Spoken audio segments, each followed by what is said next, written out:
Now, there isn't many Formula drivers which I genuinely feel bad for, because at the end of the day, they're in Formula 1, they've accomplished one of their dreams, and they get to do that pretty much every other week, which is good. Now, yes, for the drivers that are dropped totally out of Formula 1, obviously, it's kind of sad, feel bad for them, and the main reasons why people are dropped from Formula 1 is they're either slow, not performing well, crashing out too often, and just being an absolute nuisance on the track.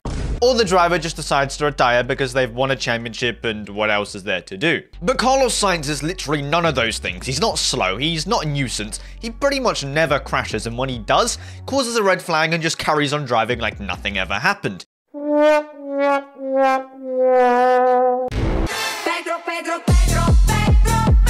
He hasn't won a championship, so he hasn't accomplished that. He's just a good driver that's being dropped for what seems like no reason whatsoever. The big question is, where will he go? Put it down in the comments. Will we see him in another Formula 1 seat, or will he go to NASCAR? Or should they subscribe and like? No, why you wouldn't? Anyway, hope you enjoy the video.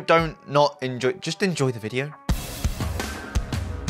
Now, this all started a couple months back when Carlos Sainz, well, he was dropped from Ferrari in replacement of another driver. Was Carlos Sainz slow? Was he bad? No, he was actually quite good. He was the only non-Red Bull driver to win a race last year, and he was putting up some stonking numbers throughout the season, matching Charles Leclerc here and there, being better here and there. So why was he dropped? I mean, this year he has, what, more podiums than Charles Leclerc, more wins than Charles Leclerc, and if he didn't miss a race because he was about to bleed out on the ground, then he would also have more points than Charles Leclerc. So why Carlos? I mean, he kind of griefed Ferrari's P2 championship hopes at the end of last season. That won't get you dropped. I mean, if Hamilton is coming into the team and Charles Leclerc is the golden boy of Ferrari, and he isn't leaving until 2029, and, well, now thinking about it, Charles Leclerc is going to be in Ferrari for 10 years, and realistically, in that time, he's not going to win a championship. So that's kind of poor on, like, very poor on Ferrari. I mean, Charles Leclerc is obviously going to be on lockdown by Ferrari. I guess Carlos Sainz is the only other driver to leave, which is very harsh. That's like booting currently one of the best drivers on the grid for someone who is just hit 75 years old and qualifies P18 in races. Now, saying that out loud, it really doesn't make sense. But if you put it in other words, Lewis Hamilton, a 7-time world champion, Carlos Sainz, a couple race winner, I guess it's kind of reasonable. I mean, at the end of the day, Ferrari aren't like competing for championships or consistently for race wins.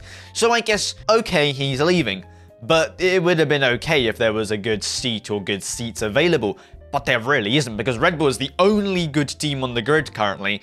And, well, there's no way Max Verstappen's leaving when he's dominating, unless some shit goes down at Red Bull, which kinda is happening. Christian Horner might be sent behind bars, Adrian Newey is just absolutely dropped a bombshell, and Helmut Marko, well, Mercedes isn't a good seat anymore. I mean, they're what? They're battling the Hasses, the Alpha Tauris.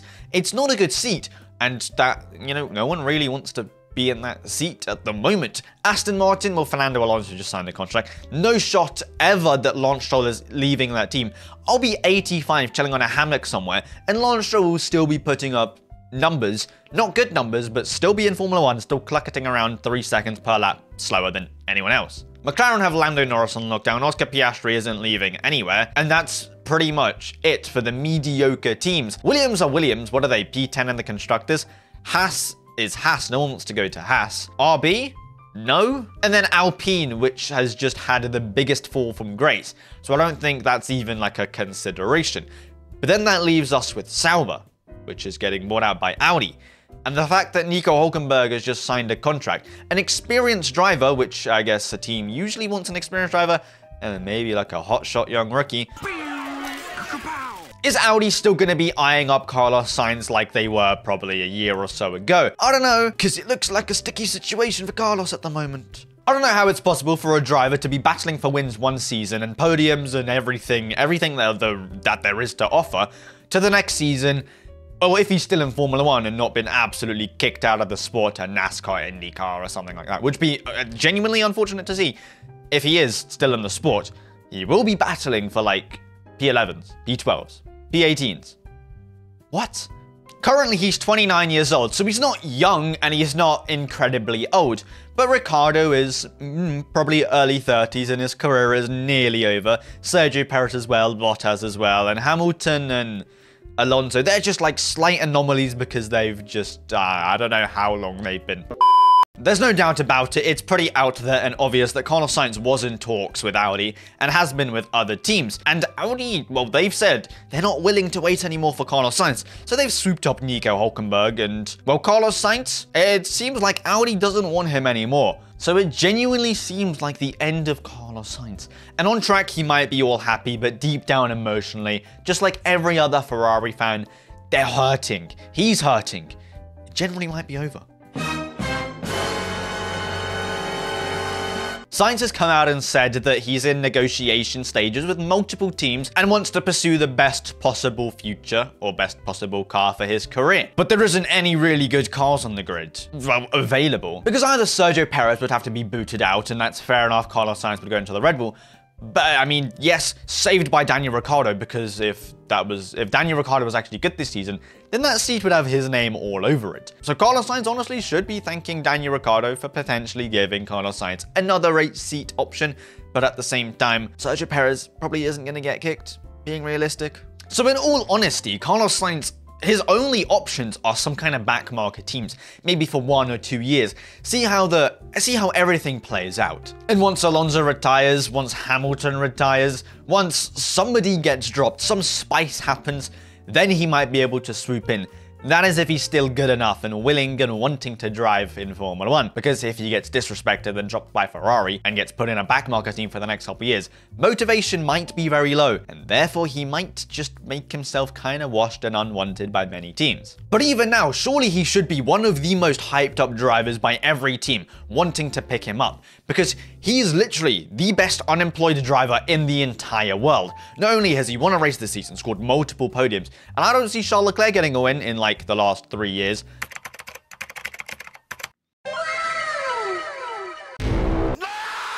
I don't see why other teams aren't speaking as much about him. Red Bull haven't said anything. Mercedes haven't really talked about it at all. Aston Martin, well, they've just put a blocker on it, and McLaren, no. There really just isn't an option for him, and I genuinely feel bad. Probably the first time I've actually genuinely felt bad about a driver being dropped. Hey, but who knows, this might be the Carlos Sainz master plan.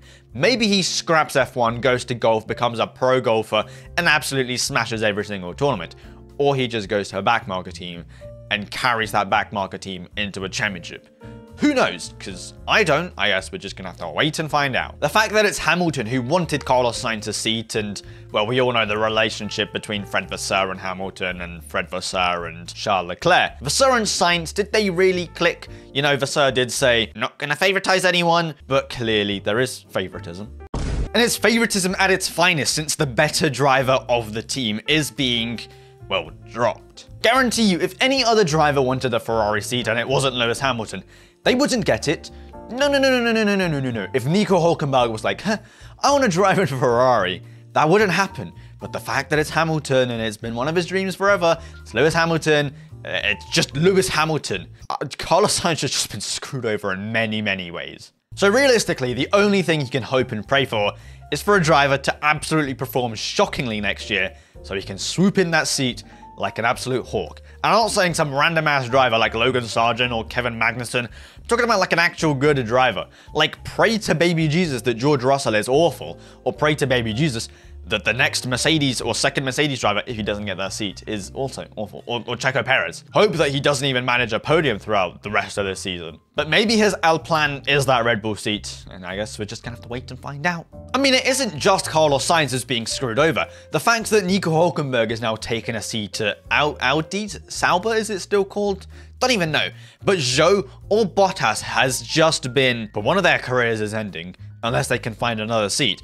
But the thing is, it's going to be at another backmarket team, unless Bottas does a miracle and goes over to the Mercedes, which will be an absolute crazy rivalry between Russell and Bottas, because we all know what happened the last time they spoke. What the f was he doing? Genuinely, the drama never stops, and I'm all here for it, because the more drama there is, the more entertainment, the more happy I am, the more happier everyone is. But there's good drama, there's bad drama. There's good drama of good championship battles, which we haven't seen in like the last forever. Bad drama where actual good drivers getting dropped and careers are being ruined for no reason whatsoever. Why? You see, in my eyes, the best combination of drivers on the grid was Carlos and Charles. There was nothing bad about them. They might be scrapping a tiny bit more than they probably should the end of last season, start of this season, but their synergy, their conversations, it's like they're married. There's nothing bad about it. And will Hamilton disturb all of that and make things bad? Charles wants to win his first championship. No way Lewis doesn't want to win his 8th. Of course he does. He wants to get redemption for what was arguably stolen from him.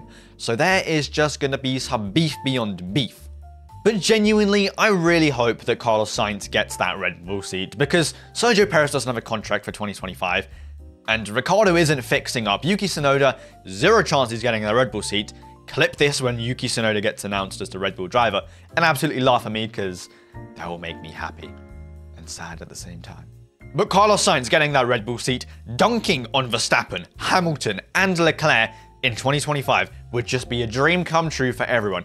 Am I a Carlos fan? Am I a Carlos enjoyer? No, not at all. But do I want to see that? Absolutely. Redemption at its finest. And that's what I'm here for. The underdog, arguably, winning everything. That's what I want to see. I mean, realistically, I just want to see something that isn't Verstappen winning. So if Carlos can do that, happy, make me happy and make the world happy, and redemption and screw over Ferrari and absolutely teabag on them. Anyway, that's it. But Lewis Hamilton has just pummeled your career 2 feet underground. Doesn't even have time to dig 6 feet deep, because he's already in that Ferrari suit, smirking at Carlos Sainz and being like, I'm going to be the one to break that Ferrari curse, because next year's going to be our year. Guess what, Carlos? You're not going to be in the seat. So fuck you, piss off. Bit harsh, my bad, but Carlos Sainz is... it's all kind of sad. Anyway, let me know what you guys thought down in the comments. Do you think Carlos Sainz will actually get back to his peak performance at an actual good team? Or will he wither away like many other drivers have done in the past? Let me know down in the comments. Hope you liked the video, like and subscribe, because great things are gonna come. And don't die. Enjoy the rest of your day and have fun. Yeah, peace.